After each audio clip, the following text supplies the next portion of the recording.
মুন্সিগঞ্জের গজারিয়া উপজেলার বাউশিয়া ইউনিয়ন পরিষদের নির্বাচন দ্রুত আয়োজনের দাবিতে অনুষ্ঠিত হয়েছে এক আলোচনা সভা। শুক্রবার 24শে জুলাই বিকেলে বাউশিয়া ইউনিয়ন পরিষদের নির্বাচন চাই স্লোগানকে সামনে রেখে সভার আয়োজন করে সামাজিক সংগঠন স্বপ্নচূড়া 2003। সভায় বক্তারা বলেন, 2021 সালে সীমানা সংক্রান্ত বিরোধের জেরে আদালতের এক রায়ের পর বাউশিয়া ইউনিয়ন পরিষদের নির্বাচন স্থগিত হয়ে যায়। কিন্তু দীর্ঘ সময় পার হলেও এখনো নির্বাচন আয়োজনের কোনো উদ্যোগ নেওয়া হয়নি। এতে ইউনিয়নের সাধারণ মানুষ তাদের ভোটাধিকার প্রয়োগ এবং জনপ্রতিনিধি নির্বাচনের সাংবিধানিক অধিকার থেকে বঞ্চিত হচ্ছেন।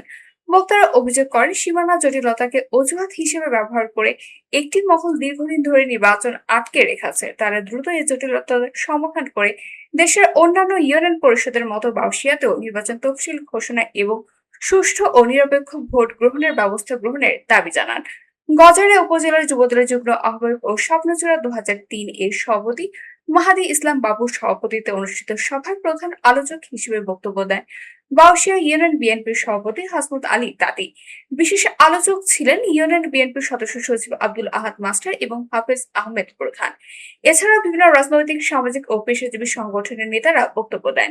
তারা অবিলম্বে বাউশিয়া ইউনিয়ন পরিষদ নির্বাচন তফসিল ঘোষণা এবং জনগণের প্রত্যক্ষ ভোটে নির্বাচিত জনপ্রতিনিধিদের মাধ্যমে ইউনিয়ন পরিষদ পরিচালনার সুযোগ নিশ্চিত করতে নির্বাচন কমিশন ও সংশ্লিষ্ট কর্তৃপক্ষের প্রতি আহ্বান জানান।